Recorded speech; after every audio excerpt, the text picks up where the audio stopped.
J'ai oublié de dire hier dans notre conversation que, en fait, si on analyse bien les choses, il y a deux causes qui créent énormément de traumatismes et de pathologies sur cette planète. Il y a l'argent et le sexe. Le sexe, on en parlera plus tard. Mais on va d'abord continuer notre petite conversation sur l'argent. L'argent est une des causes qui crée le plus de troubles, de différences, c'est lui qui nourrit les guerres, c'est lui qui nourrit les disputes, c'est lui qui nourrit l'exploitation, c'est lui qui nourrit la corruption. Elle est une des causes des plus grosses pathologies qui existent sur cette planète. De toute façon, on le sait par le fait même que un des premiers commandements de Moïse était « Tu n'auras d'autre Dieu que moi, et éloignez-vous du veau d'or ». C'était déjà un conseil à vivre à travers l'esprit, vivre pour l'esprit, vivre avec l'esprit, et non pas pour un substitut de l'esprit, un substitut de Dieu que l'homme a cru être l'argent. D'ailleurs, à l'heure actuelle, la plupart des gens se lèvent non pas en remerciant Dieu pour la journée qu'il va leur offrir, mais ils se lèvent en priant Dieu de leur apporter l'argent nécessaire à leur survie. Et c'est ça qui est triste, ils sont combien par jour à prier de gagner au loto? Tous les jours, il y en a des millions qui se lèvent en achetant un billet de loto et en priant Dieu de les faire gagner au loto. Mais je ne crois pas que le créateur de toutes choses, le sans nom, ait besoin d'argent. Il n'a pas créé ce monde pour l'argent, ni avec l'argent. Il l'a créé avec amour, pour l'amour, dans l'amour. Et j'en reviens après à Jésus-Christ, qui Jésus-Christ est en fait venu nous compléter les enseignements et les commandements donnés par Moïse.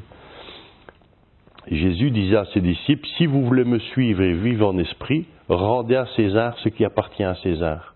Et qu'est-ce qui appartenait à l'époque des Césars, qui était une des tentatives de mondialisation complète de cette planète, où il n'y avait qu'un seul pouvoir central, c'était Rome. Quand il disait rendez à César ce qui appartient à César, c'était lui rendre l'argent, les taxes, les impôts, pour ne plus être coupé des lois divines. Parce qu'à partir du moment où il y a l'argent qui est en jeu, qu'il devient cet être invisible entre les êtres, l'argent devient comme un fantôme. Eh bien, les gens sont automatiquement coupés, non seulement d'eux-mêmes, coupés d'autrui, coupés de la création, coupés de Dieu, coupés des lois divines.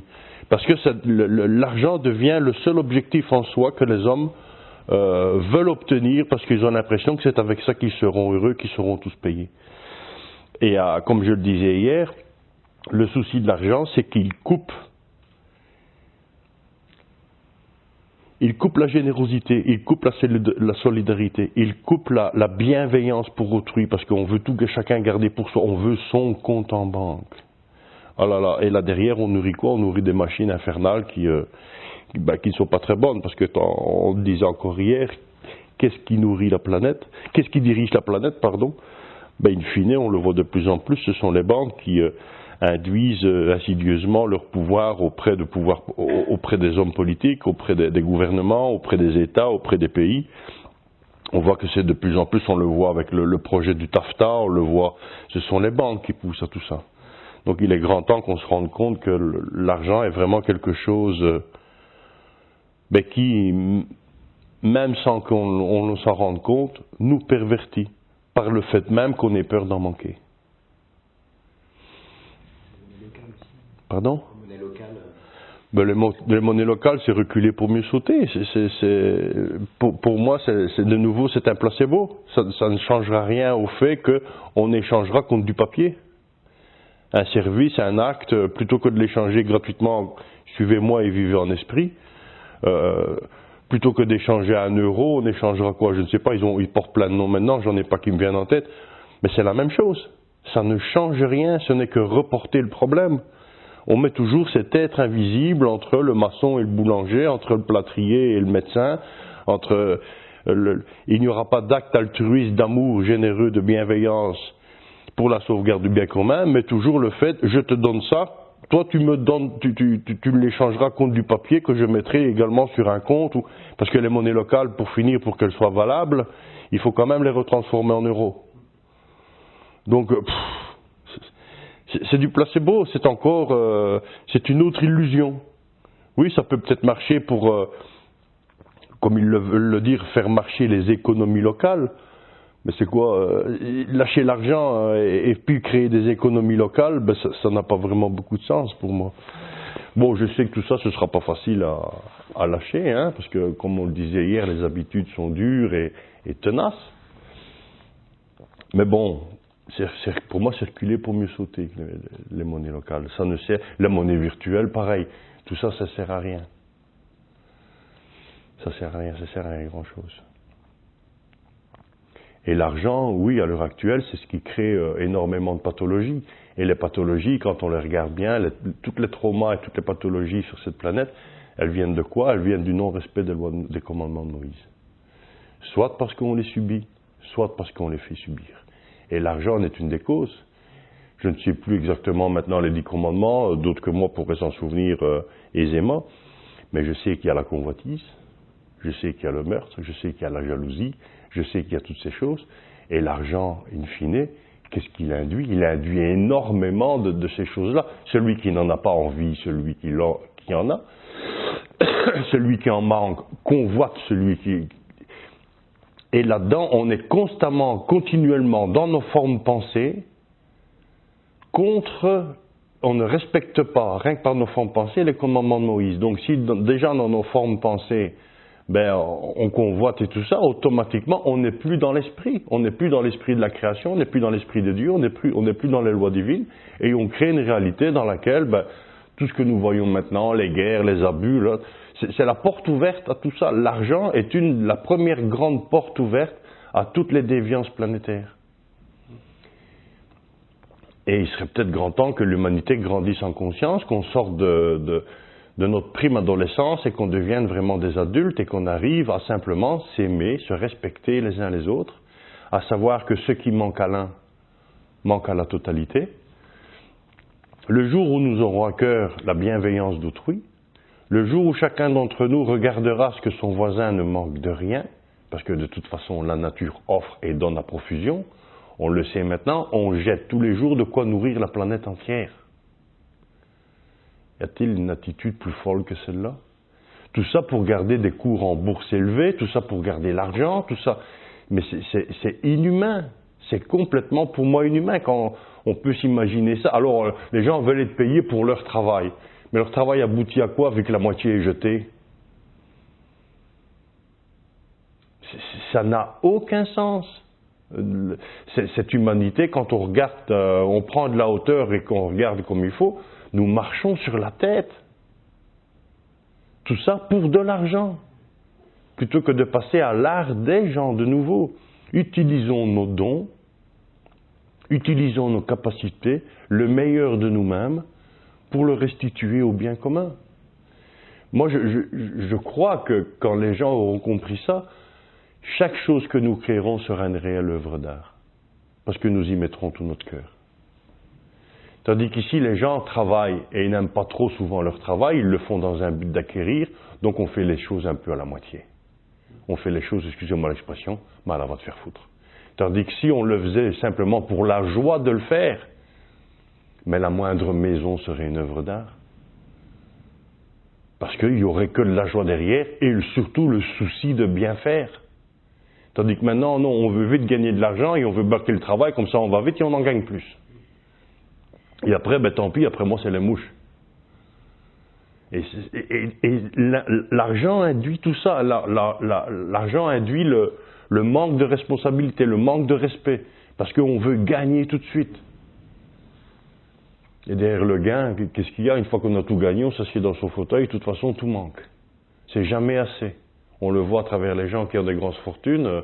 Il faut la Ferrari, puis il en faut une deuxième, puis il en faut une troisième, puis il en faut... Pourquoi? Parce que c'est des gens qui sont complètement vides et qui croient que c'est par des acquisitions extérieures que tout d'un coup ils vont trouver le bien-être, le bonheur. Et pour finir, c'est ce qu'on nous a fait croire à travers la consommation. C'est que plus nous allions posséder des objets, plus nous allions nous épanouir et trouver du bonheur. On se rend compte que non, parce que tout ça finit quand même dans des conteneurs. Et les gens n'en ont jamais assez. Il faut une télévision de 30 cm, et puis 40 cm, et puis 60 cm, et puis 80 cm. Mais ça ne change rien, ils n'ont toujours pas le bonheur. Quand bien même ils auraient des écrans de cinéma chez eux, c'est pas encore assez. Ils ne trouvent pas la joie. Et on nous a fait croire que la consommation, c'est ce qui allait nous apporter le bonheur. Mais cette fausse croyance est induite par les gens qui tiennent les rênes. Ceux qui, eux, tiennent l'argent. Parce que tant qu'ils nous font croire à ça, à cette humanité, ben c'est eux qui s'enrichissent. Sur le travail d'autrui, parce qu'eux, ils ne travaillent pas, hein. Ils font juste que compter.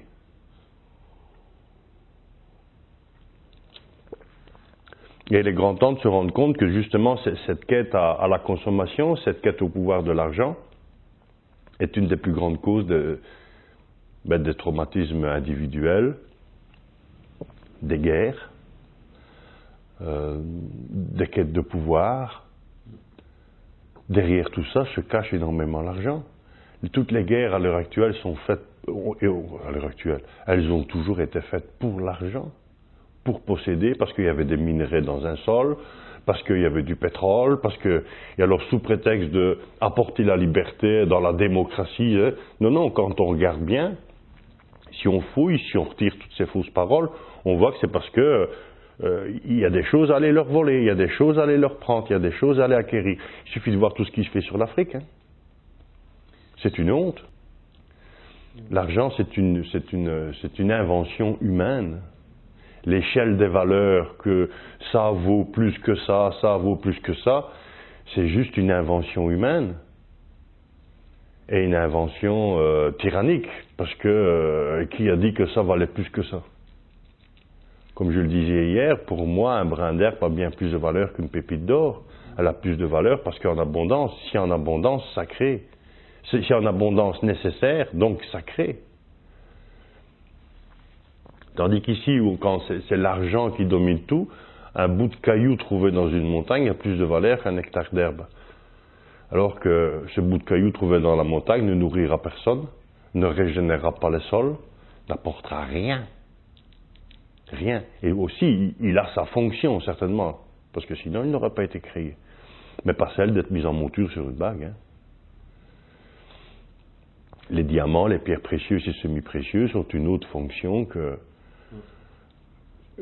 simplement une valeur marchande.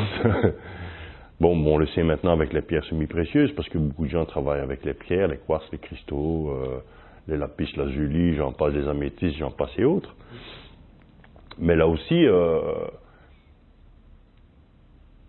y en a-t-il beaucoup qui s'en servent vraiment sérieusement, avec la capacité et la maturité pour travailler avec toutes ces pierres? Tout ça, ce sont toutes des vieilles mémoires. Et qu'est-ce qu'on fait quand vous rentrez dans un magasin maintenant, vous voyez toutes ces pierres mises les unes à côté des autres? Il y a des pierres qui ne s'entendent pas avec d'autres. Hein. Il y a un peu tout et n'importe quoi, comme on est également dans une quête spirituelle ou l'ouverture de conscience. C'est un peu comme le petit garçon qui rentre dans un magasin de jouets et il voit qu'il a plein d'éléments à sa disposition pour jouer, donc il joue avec tout, mais sans distinction. Un peu comme un feu follet qui court après tout et qui fait au bout du compte n'importe quoi, et le magasin de jouets, quand il en est sorti, il est complètement détruit. C'est un peu ça. Et puis, une de mes colères aussi, c'est tout l'argent que génère ce mouvement ce mouvement spirituel sur la planète d'élévation de conscience. Beaucoup même, et ça c'est ce qui m'énerve un peu moi le plus, beaucoup parlent au nom de Jésus. Et pour parler au nom de Jésus, ils font de l'argent. Alors que lui, il a toujours refusé. Il n'a jamais voulu se laisser corrompre par l'argent, car il savait le poison que c'était pour cette humanité. Il l'avait bien compris, sa conscience était suffisamment élevée que pour comprendre que c'était une des causes de la chute de l'humanité. Et ici, certains, dans ce mouvement spirituel, se font des fortunes colossales. Et quand on regarde bien, où est-ce que ces fortunes finissent? Dans les banques. Et qu'est-ce que les banques font avec? Étant donné qu'il y a très peu de banques éthiques sur la planète, ben, ils s'en servent pour financer toutes sortes de choses qui nous sont nocives à court, moyen et long terme. Donc ces gens-là, pour moi, au niveau spirituel, n'ont rien compris. Ils sont encore nulle part, d'où le fait qu'on nous ayons voulu appeler ces vidéos du réveil à l'éveil. Tu ne peux pas combattre une maladie tout en continuant à la nourrir. Bon sens. Si une des maladies de cette planète est l'argent, vu ce qu'elle induit, au moins si ces gens qui se font des fortunes spirituelles, tous ces pseudo-gourous, je vais m'énerver, donc je ne vais pas trop vite, mais si tous ces pseudo-gourous avaient l'intelligence de se réunir eux-mêmes pour créer une banque éthique où on financerait des projets humains, des projets de recherche pour trouver des alternatives aux énergies fossiles, aux énergies nucléaires, si au moins ça s'était fait, moi je serais d'accord, mais il ne se passe rien à ce niveau-là, ou pas grand-chose.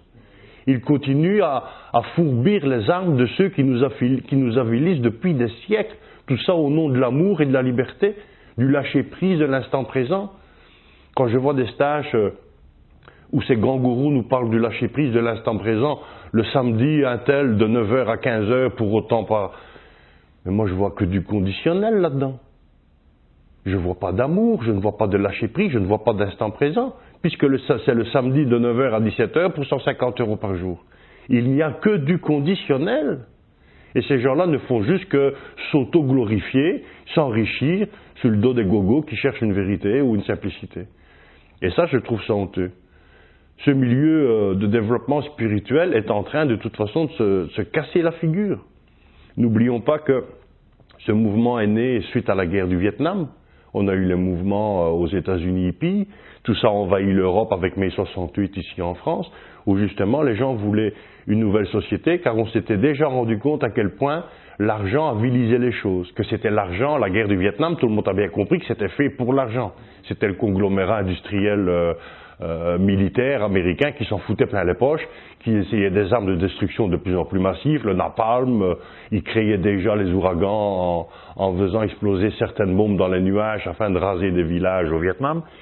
Tout ça, c'est de l'expérimentation pour la destruction. Et beaucoup disent aussi que c'était pour contrôler la cam et la drogue qu'on allait aux États-Unis. Bon, enfin, soit. Ça, c'est un autre problème. Et que tout ça, donc tout ce mouvement de libération de conscience face justement au phénomène de l'argent, a pris son essor, les gens se sont révoltés. Et puis maintenant, on se rend compte que le milieu spirituel génère sur la planète, chaque mois, chaque année, depuis 2 décennies, des millions d'euros et des millions de dollars. Et ils continuent à fourbir, et tout ça continue à aller dans les banques, qui eux financent les armements, financent tout un tas de choses qui sont négatives à l'humanité et à son évolution. Donc qu'est-ce qu'ils ont réellement compris, ces gens? Sont-ils des éveillés ou sont-ils des réveillés? Moi je pense que la plupart ne sont que réveillés à leur temps psychologique, et quand on est éveillé, réellement éveillé, on ne veut plus du tout participer à cette mécanique. Être éveillé, c'est aimer l'autre de façon inconditionnelle. Et aimer l'autre de façon inconditionnelle, c'est ne pas lui demander de salaire pour une parole ou un soin qu'on pourra lui donner. Là, pour moi, c'est un éveillé. C'est quelqu'un qui aime sans besoin, qui aime sans demande, qui aime sans rétribution, sans salaire. Revenons à cette histoire de salaire, où tous nos salaires ont produit un salaire dans une salaire. Le salaire que nous respirons parce que tout le problème écologique, et la salaire que nous traversons maintenant à cause de la domination de l'argent et du pouvoir. Jouons un peu avec les mots, et derrière ça, nous trouverons des vérités essentielles sur lesquelles nous pourrons réellement réfléchir pour trouver une nouvelle façon d'exister et de coexister les uns avec les autres. Mais tant qu'il y aura de l'argent, il existera la séparation. Tant qu'il y aura de l'argent, nous serons des bêtes. Nous ne serons pas humains. Nous ne serons pas une main, celle qui offre, qui donne et qui caresse. Mais nous serons des bêtes faites pour prendre, posséder, acheter, vendre.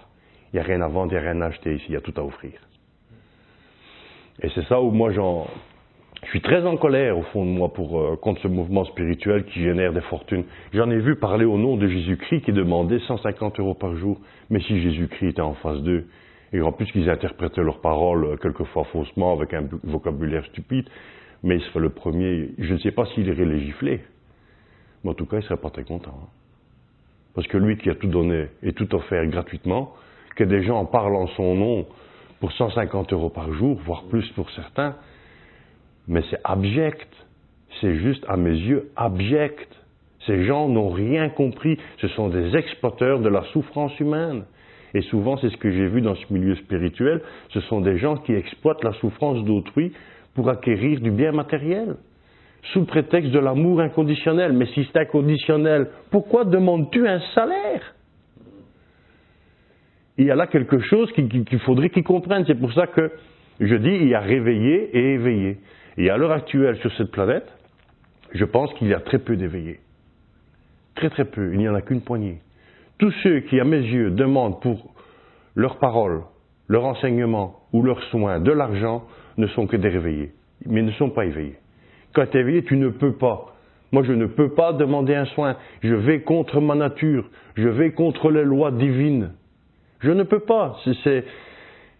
C'est comme s'il y avait un interdit en moi. Je ne saurais pas. Tu ne pouvais pas demander un soin. Tu peux pas demander... Je ne peux pas demander de salaire pour une parole, pour une consultation avec quelqu'un, pour un soin. Je ne peux pas.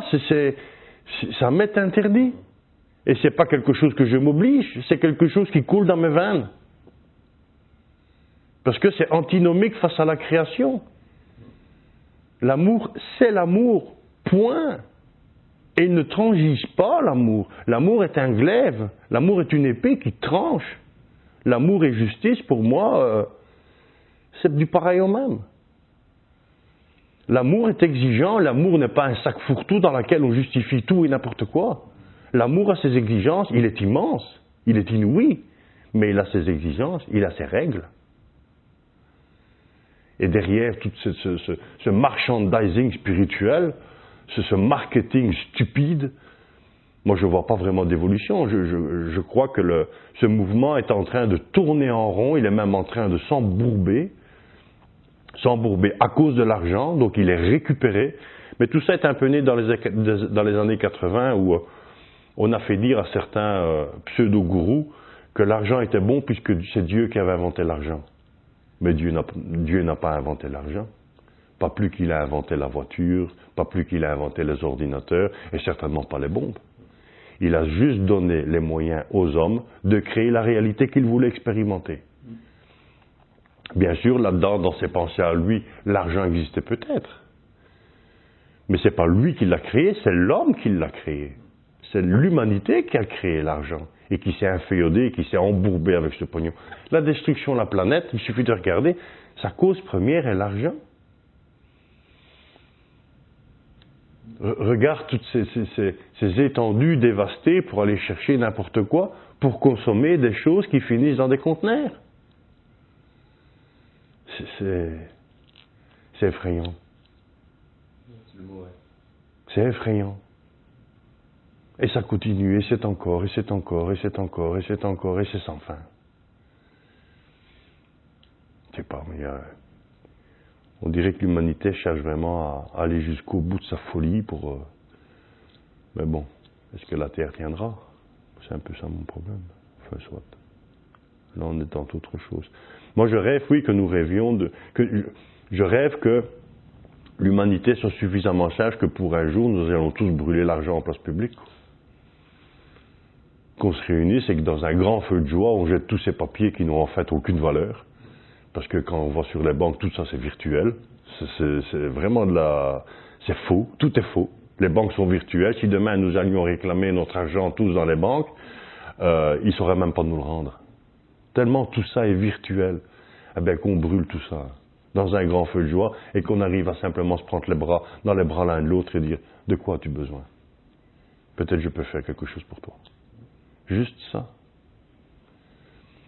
Tu ne vois pas à quel point l'argent divise. Regarde toutes ces maisons avec ses clôtures, c'est l'argent, ça. C'est les possessions. C'est les peurs. Les peurs du manque, les peurs de ne pas être reconnu. On a peur de la vie. On a peur de vivre. Alors on s'accroche à des possessions en croyant que c'est ça qui va nous aider. Débilité.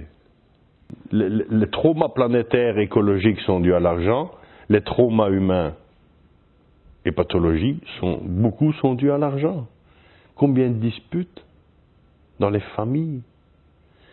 Combien de personnes se sont acharnées au travail, n'ont pas vu leur gosse être élevé, ce qui a créé des troubles chez les enfants? Combien d'agressions? Il suffit d'allumer la télévision et de lire le journal. Tous les jours, ça explose devant nos yeux. Tous les jours. Et ça continue. D'autant plus maintenant qu'il y a quand même un niveau de conscience qui est tant bien que mal en train de monter sur la planète. et qu'on voit tout ce qu'on découvre à travers les mouvements financiers, des grosses sociétés, des banques et tout ça, on voit à quel point ils spéculent sur la misère humaine pour mieux s'enrichir. Je ne comprends pas comment il n'y a pas un élan sur la planète qui dit « Stop, c'est fini, on n'en veut plus ». On veut vraiment changer, on veut vraiment trouver une autre solution du vivre ensemble, du vivre en communauté. Quand on sait que pour que quelqu'un soit riche ici, on en parlait encore hier, de X millions, X centaines de mille d'euros, au bout de la chaîne, c'est des dizaines et des milliers de personnes qui vivent dans la misère, dans la précarité la plus noire. Ben, moi, je me sentirais très mal d'aller... Parce que, tu vois, en gagnant mon argent, je sais qu'automatiquement, j'en mets 10, 15, 20, 30 000 autres dans la misère. Où est la solidarité? Où est l'amour? Et même chez ces pseudos, j'en reviens à ces pseudo-sages gourous qui se font payer pour leur enseignement. Combien de personnes pour l'enseignement doivent continuer à aller travailler dans un métier qu'ils n'aiment pas et qui quelquefois fabrique de la mort pour aller écouter ces pseudo-gourous? Tu vois la chaîne des choses? Ça s'arrête quand?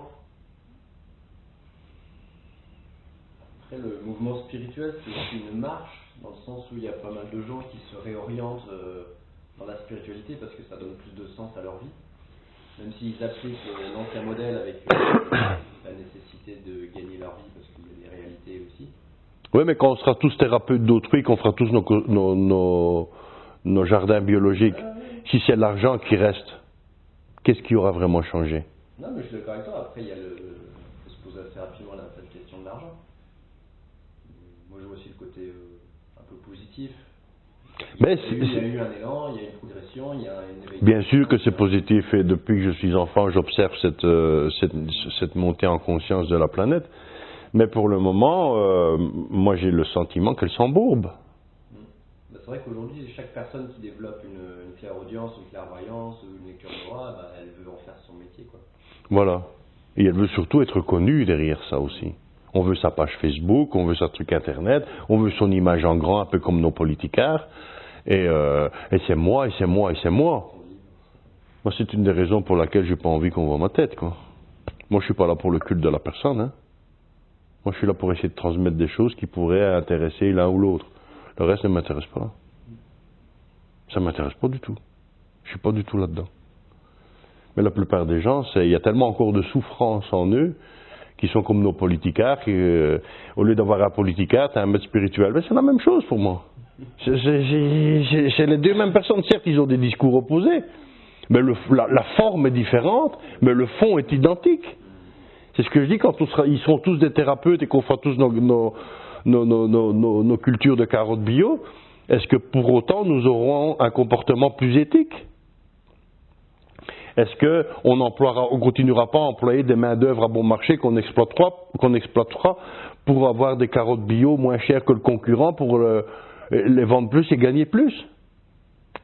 Tant qu'il y aura l'argent, ça ne changera rien à la donne. On change la forme, mais pas le fond. Or, c'est le fond qui doit être changé. Si vraiment nous voulons changer de paradigme, c'est le fond qui doit changer. C'est notre relation à autrui, où il ne devrait plus avoir cet être invisible. Rendez à César ce qui appartient à César. Or, maintenant, tous prient d'être petits César chaque jour. Alléluia, ouais.